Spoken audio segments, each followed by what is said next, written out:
దేవుని నామమునకు స్తోత్రములండి. ఈనాటి ధ్యానాంశము సత్క్రియలు చేయుటందు ఆసక్తి కలిగి ఉండుడి. తీతుకు రాసిన 3వ అధ్యాయము 1-11 వచనములండి. నిన్నటి దినమున 2వ అధ్యాయంలో స్త్రీలు, పురుషులు, వృద్ధులు, యవ్వనస్తులు, దాసులు, సేవకులు ఏ విధముగా ఉండాలో కొన్ని మాటలు దేవుడు నేర్పించినందుకు వేలాది స్తోత్రములండి.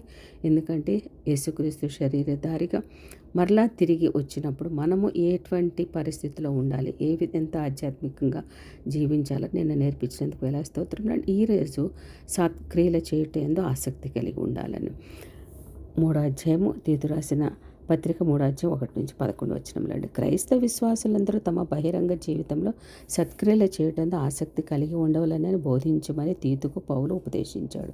క్రేతు విశ్వాసులకు అది ఎంతో అవసరము. క్రేతు వారు సమస్యలకు, అధికారుల ఎడల అవిధేయులుగా, వివాదములకు కారకులని పేరున్నది.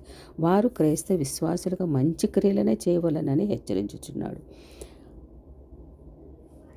క్రైస్తవ పౌరులుగా 3వ అధ్యాయం 1-2 వచనంలో క్రైస్తవ పౌరులు వారు క్రీస్తుకు తగిన విధముగా నడుచుకోవాలి. వారి క్రియలు క్రీస్తునకు మహిమను చేకూర్చగలగాలి. అందువలన అధిపతులకును అధికారులకును క్రైస్తవ పౌరులు విధేయులై ఉండవలను. ప్రతి సత్కార్యం చేయుటకు సిద్ధపడి ఉండవలను. సంపూర్ణమైన సాత్వికము కనపరచాలండి. ఇతరులను దూషించరాదు. జగడములకు అనగా కలహములకు కారకులు కాకూడదండి. శాంత స్వభావం కలిగి ఉండవాలని క్రేతులోని విశ్వాసులకు బోధించమని తీతుకు ఆజ్ఞాపించి ఉన్నాడు.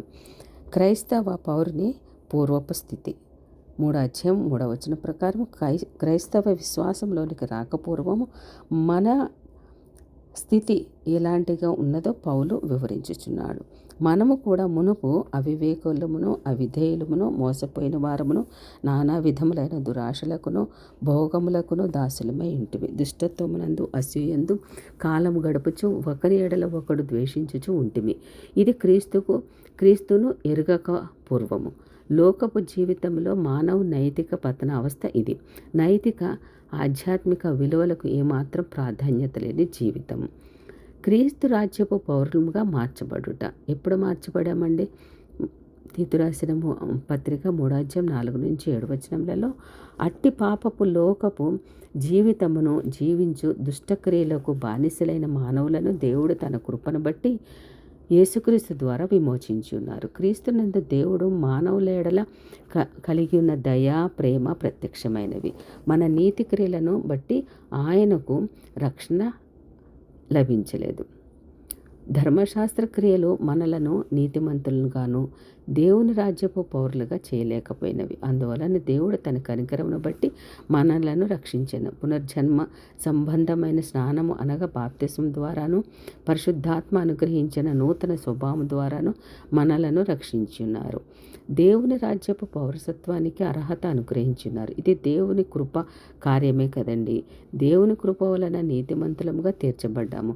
నిత్య జీవమును గూర్చి నిరీక్షణను బట్టి మనము నూతన పరలోక పౌరస్థితిని పొంది ఉన్నాము. అట్టి నిత్య జీవమునకు వారసుల మగుటకు భూలోకములోని క్రైస్తవ పౌరులుగా సత్కార్యములను ఆసక్తితో అనుసరించబద్ధులమై ఉన్నాము. దీనిని గురించి విశ్వాసులకు బోధించమని పౌలు తీతునకు హెచ్చరించి ఉన్నారు. కాబట్టి మనము కూడా ఇటువంటి సత్కార్యంలో జరిగించి దేవుని రాజ్యపు పౌరులుగా తీర్చిదిద్దడానికి రాకడకు సిద్ధపడి ఉండవాలని దేవుడు మనకు పౌలు ద్వారా నేర్పించినందుకు వేలాది స్తోత్రములండి. ఆమేన్.